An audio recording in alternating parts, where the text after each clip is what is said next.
Hi guys, it's Eric and Adam, and today we are updating you on our journey to buying our dream house. So where we left off, basically they accepted the offer and we were good to go.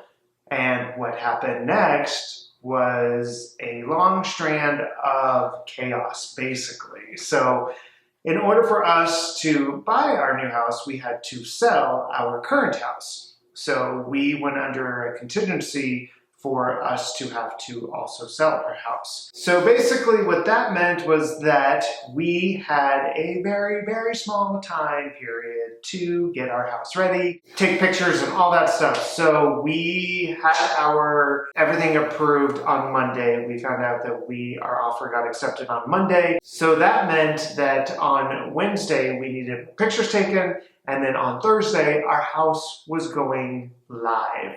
So that means we had 2 days to get our house in order, and we were kind of starting to get prepared for it, but in no way prepared for what we had to do.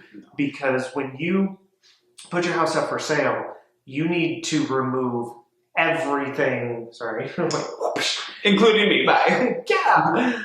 You have to remove any trace of personal belongings. You can't sell a house when you have pictures of family up and like somebody had lived there. So we wanted to make it as clean of a slate as possible. No tchotchkes, no... Y'all might have noticed that in some of the blogs, that the rainbow wall was gone. I had to paint over it because... Adam had to paint over his rainbow wall, which took multiple coats. We completely removed all clothing from our closet. So if you had watched our house tour, we had claimed that a piece, like the closet had fallen down, which was true. That happened, yeah. And I actually had to fix it. But we also removed all of our clothing and put it in our cars, and basically... And it was in our cars forever, like for a while. For like the entire time that we were selling and buying. Yeah. And we were wearing the same clothes, like we pulled out like a suitcase for like each of us. 5 days worth of clothes. Yeah. And we just kept repeating those clothes. Yep. So if you had noticed during that time that we were wearing the same clothes over and over and over, that's exactly why. Mm-hmm. And it was pretty insane. And the person came in and they took all the pictures, and I just remember it being just so nerve-wracking and following the person around the house, making sure that their angles, and I was like, well, let me see, let me look. I'm sure it was a little obnoxious, but we wanted to make sure everything was perfect. And in fact, there were 2 shots that afterwards we were like, oh my gosh, we didn't put the book that we had planned to put out on the coffee table out. And then in another picture, we were afraid that the dish rag was being shown. Oh, no. So we were freaking out that, oh my gosh. Because it was kind of up to me, because you were busy working. So I had to get everything like perfectly set up before the photographer came.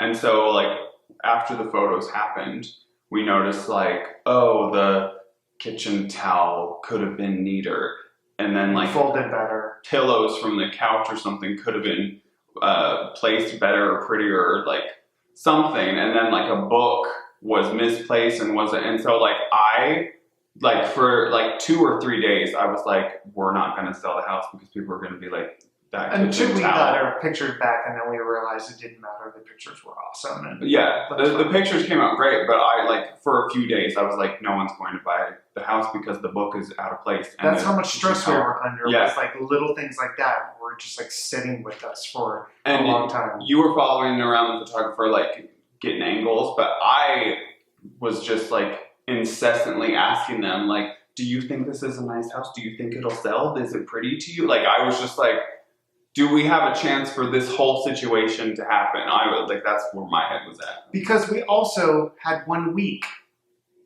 10 days to sell our house. Oh, yeah. Which was 1 week after we actually had listed it, because that was the one parts of our offer getting accepted was that our house would sell within 10 days. So we had 3 days to put it up and then 7 days to sell as soon as it got listed. So there was a ton of pressure on us, and the house listed and we immediately got pinged for a showing. Like within like a half an hour of it going live, we got pinged for a showing. Yeah. And so we accepted it, and I think it was that day we got the girls together and make sure everything in the house was spotless and all the lights were turned on and the doors were open and like all this stuff that you just go through and you want to make sure is perfect because you're like, oh my gosh, would they not buy it if they saw something out of place, even though the house is going to be completely empty? You never know what is going to turn somebody off. Like, are they going to notice that there's dog hair on the ground and not buy it because there's dog hair? So we had to sweep and vacuum before every single time. So that's like, there's a lot of work that went into before every showing. We had to like deep clean the house before every showing. And then every time there was a showing, we had to leave like 30, 20 minutes before they got there. And so like getting the dogs in the car, getting the girls in the car, we had to, obviously we have like a snack case basically that we brought with us. And then we would just spend however long we needed to entertain the girls, which I don't know if the dogs were a big fan of, but one of the things that we did to spend time while our house was getting showed, and we did this like 5 or 6 times, we found a road that was like 10 minutes away from us that had like, I don't know, 4 speed bumps on it, 5 speed bumps on it, and the girls loved it. So we would just spend like half an hour, and my poor car was probably like, this is, they were the larger bumps, so it wasn't like, it was like the mountains. It was kind of like, whoa. But the girls loved it, and so we would be like, all right, put your hands up, we want a roller coaster, basically. And we would just go back and forth for half an hour on speed bumps.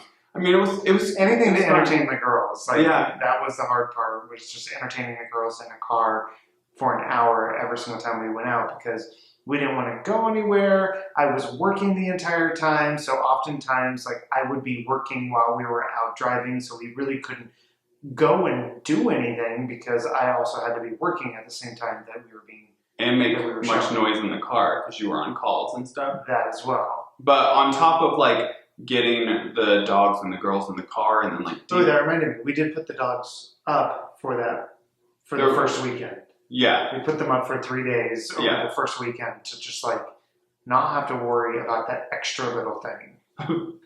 But after that, it was dogs and girls in the car with us. Yes. But like, so deep cleaning the house, like with the dog situation and the dog hair and all that stuff, but also like toddlers, they can make messes really quickly and really easily. So it was actually like just constant work to keep the house looking pristine for like the whole time we were doing this. It was forever, basically. Yeah. So, and we even put away most of the girls' toys to like, we left out, a couple things, but we just wanted to declutter the house as much as possible. Mm-hmm. So and depersonalize it. And depersonalize, yeah. Yeah.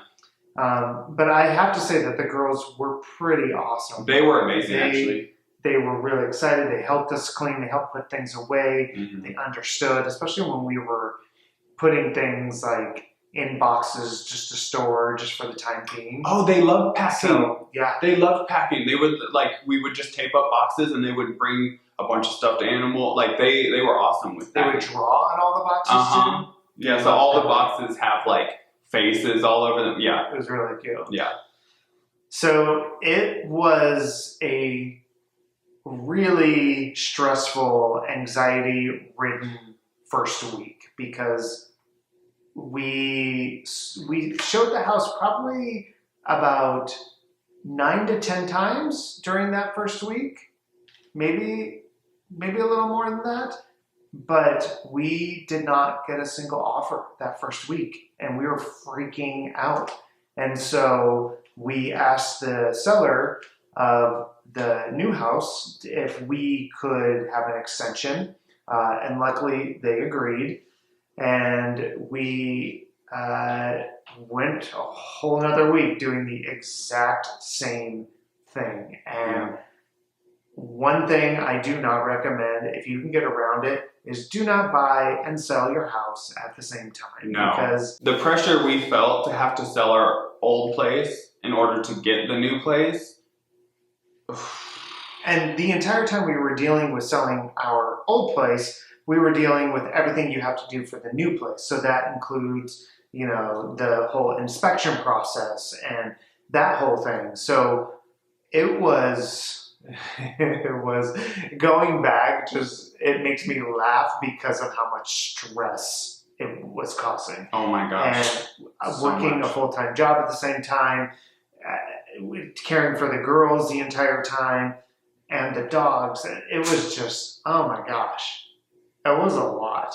And we haven't even got into half of the other stuff that happens afterwards. So to end this video on a good note, we ended up getting an offer that second week on our house. And wait, but so the offer we got wasn't it like a day before our deadline or something? Yeah. Like it was at the last minute that it was like, is this, because we went those like couple weeks like this isn't gonna happen. Like, yeah, it was really scary. And some of the feedback that we got from the house was that like the house is beautiful, it shows well, it's clean, it's gorgeous, blah blah blah, but just not right for our buyer. So that was the agents, like that was the feedback that we were getting. So we weren't getting any like feedback that we could do in order for it to tip somebody over to actually purchase the house. We didn't get it. All the feedback was like, it looks great, it's beautiful, the property's nice, it's in a great location, it's priced correctly, blah blah blah blah blah. Not for us. We're like, why though? Like we were really confused because all the feedback was positive. We did get 2 offers before our final offer that were extremely lowballed, like enough to make us really upset. I'm talking like tens of thousands of dollars less. Lowball. Like one was 90,000 lower. Yeah. Oh yeah, that was insane. To get like extremely low ball offers in a seller's market is what everyone had said. And people who came and saw the place, the photographer, we asked, oh, how much do you think that we are going to list this for? And she quoted like $200,000 more than what we were listing it as. And we were like, are we listing it too low? Are we listing it too low? And obviously, if you know Eric at all, he is very adamant about all those like housing apps. And so how we priced the house was based on like houses that were like similar in size to ours, similar in location. And so like when we got feedback like, oh, it's priced correctly, we were like, yeah, okay, we think so too. So when we got the lowball offers, we were like, they were just trying to basically get a house for next to nothing. So, also, which there are people out there who will do that. Also, I don't know if we touched on this, but like, so the whole having to leave early, like 20, 30 minutes before each showing and all that. Sometimes people would arrive for the showings that much earlier and we hadn't left yet. And the amount, okay, so like, it's already a stressful situation. As a gay person, there's a lot of people that don't like us just because of that. And so it's this added stress. Like if people see us as a couple, like as a gay couple, living in the house and like coming out of the property type of thing, are they not going to want to buy the house because a gay couple lived there prior? Yeah. And so like that added on stress onto the already there stress. It happened a few times that people would get there before we had even left. And like, driving out of the driveway, I would just like not look like in there. Oh, I was the opposite. I was like, yeah, Eric would be nice and wave, and I'm like, don't look at us, like please, like don't see this, like, because I'm like out of us, I'm the one that like lives in fear, and so I like feared that anyone that saw us would not buy the house. So I'm like, oh god, don't like. And you just want to be able to have no reason for them to buy the house. So if Yeah. we could not give them a reason, and that could possibly be a reason, like it just added that much more stress. Maybe that was the reason that people were like, "Oh, it's not for us because it has bad energy." One of the owners was friendly, and one was not looking at us and didn't wave. Like, You never know. Yeah, you don't. Honestly, you never know what people are looking at when they see the house, and what little thing that we may have missed on our cleaning frenzy that they may have spotted. Like, yeah. you never know. All in all, in the end, we got an offer, a great offer, and we were really excited about it. And so that was the day before that we were supposed to, like the last day that we could get the offer. So that was one thing that worked in our favor, even though the stress of it and the build up to it was crazy. Mm-hmm. But what happens next is even more stressful than just getting your house ready and selling it and hoping that someone buys it. Because like we had said before, everything that could have gone wrong did go wrong. You'll find out next week what... the next part is absolutely ridiculous to this whole story, but... Can't wait to share it with you. Yeah, it all happens for a reason, so... But with that, remember to subscribe, give us a thumbs up if you enjoyed this video. Can't wait to show the rest of our house buying journey with you. And that's it. We love you all. We'll see you soon. 3,